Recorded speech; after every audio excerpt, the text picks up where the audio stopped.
see dead people, men walking into offices to sit in coffins, people handed death certificates disguised as salaries. My peers work 9 to 5, earning nowhere near enough to survive.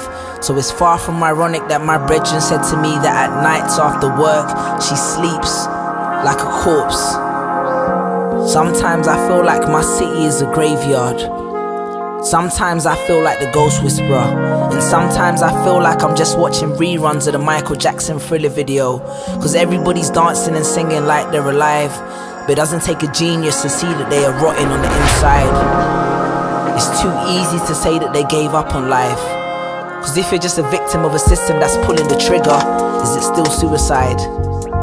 Cause so early in our lives we're forced into uniforms which strip us of our identity. Standing firing lines outside classrooms designed to kill everything unique about us. They did say that the good die young.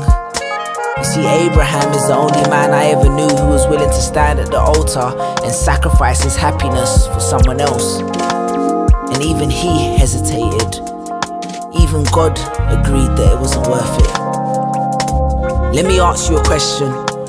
Have you ever played to spot the difference between living and existing? What does unhappiness taste like? And you try brush it out of your mouth every night before you go to sleep, and every morning before you head out Monday to Friday. Does it leave a bitter aftertaste in your mouth on a Sunday evening? Sometimes making bread can be a recipe for disaster. When was the last time you fed your soul?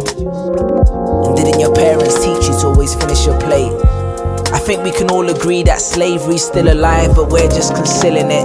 Cause maybe it's easier to admit to defeat the truth we're afraid to admit to ourselves. So instead we carry on digging our own graves, waiting for promotions we don't really want to hang around our necks like medals. But instead, they hang around our necks like nooses attached to glass ceilings. And most of us don't even have the courage to jump. So instead we remain on the office chair in purgatory, not living or dying, just surviving. Just surviving, just getting by in. And I sit at the edge of this cemetery, using my words like flowers to mourn the ones we lost. But sometimes I feel like flowers aren't enough.